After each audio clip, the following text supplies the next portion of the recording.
Oh, here my phone goes doing this crazy stuff again. Sorry about this, guys. I'm not sure what the setting is or what the problem is, so I'm going to have to check with Facebook Live and find out what they changed to get us all messed up. So, hey there. Welcome to Coffee with Connie. I'm Connie Fuksa, and I am here to help you understand a lot of the processes and steps and terms and information when it comes to buying and selling real estate. So I have been in the title side of the business for a really long time, so I get a lot of the questions that people don't understand about the whole process. And one of the things that people don't understand a lot is the role that the title company plays, all of the pieces that the title company does. And so because of that, I get a lot of questions that people don't even know that we know about from the title aspect, because there's so many behind the scenes things that we do that you don't even know about. Most people think that the title company's job is to just pull all the papers together and all the people, and you come in and sign all the documents and it's all over with, and now you own or have sold your home. And so one of the things that we get a lot is, how can somebody be driving on my property and I didn't know anything about it? And so I wanted to talk about that for a minute, because it's a kind of a confusing concept, particularly if you live in a rural area where these kinds of things are a little more common. So what we're going to talk about today is, it's called a right-of-way, which is a right that gives someone the ability to travel or pass along part of your property. And if someone's doing it, more than likely, someone gave them a right somewhere in the chain of ownership. Now, what should happen is, it's not going to be contained in the deed, the document that transfers the ownership from the seller to the buyer. It's going to be a separate document that was created to establish where that roadway is, or that right-of-way is. Now, sometimes they're really obvious. Sometimes it is a passageway that looks like a driveway that goes right through a spot of the property, maybe a corner, maybe along the side of it. But sometimes it may not be obvious. Maybe it's a right-of-way that isn't used as frequently. Maybe it's a walking path. Maybe it is a area to get to a graveyard that may be in the back of a piece of property somewhere, and that right-of-way is perpetual. So a right-of-way is a documented, recorded piece of ownership that another person has on your property. Now, they don't own that piece of land, but forever and ever they have the right to travel on that piece of land. Now, it's usually discovered when the title search is done, and the title company will explain to you when you're purchasing, hey, did you understand that there is a right for someone else to travel on this piece of property?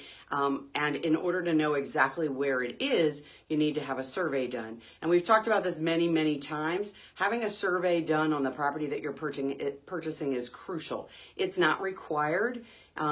Depending on the size of the piece of property, it can cost anywhere from $250 to several $1,000s if it's a large piece of property. But I'm going to tell you right now that the survey will show you where all of the things in the chain of ownership are actually located on that piece of property. And a title company can't tell you that. All they can tell you is there is a right-of-way, and here's who has the right to travel on that piece. And so you may see somebody traveling through your property. Now, if there is no such right-of-way and someone's traveling on your property, then they're doing it illegally. And so you might want to go up to them and say, hey, what's going on?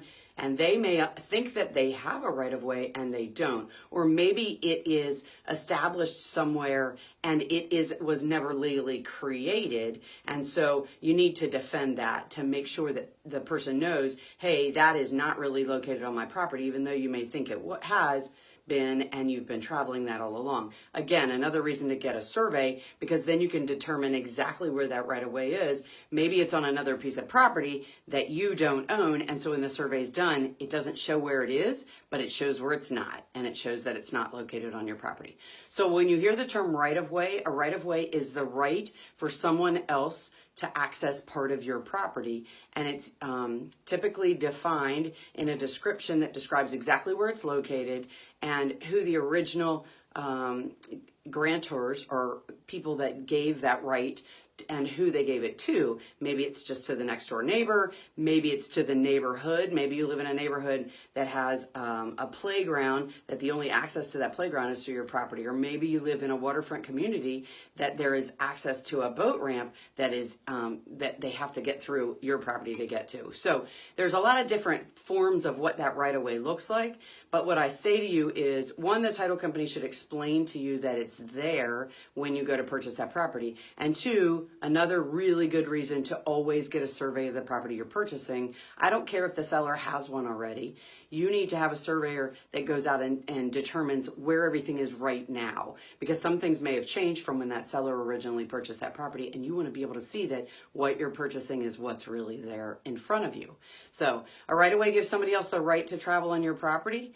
So you need to know what those things are and where they are so that you can protect yourself, and you can also make sure that you don't build something or construct a flower garden or a flower bed in the right of way, because that person has the right to use that, and you'll have to move it because legally they have the right to be able to go through there. So hopefully I answered a question for you. If I didn't, maybe I spurred a question. Either way, if you'd be so kind and hit that share button down there, it would be awesome for me, because then the things that we talk about, you're sharing with people that you know, and they may need to know that information as well. They may have a question that you didn't even know they had. The other thing is that if you're sharing, you know, as I say, this is Coffee with Connie. We're giving away these really cool Coffee with Connie mugs, and the person who shares the most each month will get one of these 20-ounce coffee mugs, so you can share Coffee with Connie when we do our broadcasts on Tuesday and Thursday mornings. So I hope you guys have a fantastic day. Please hit that share button, and I look forward to talking to you again real soon. Thanks so much for tuning in to Coffee with Connie. I'm Connie Fuksa. Have a great day, guys. Bye-bye.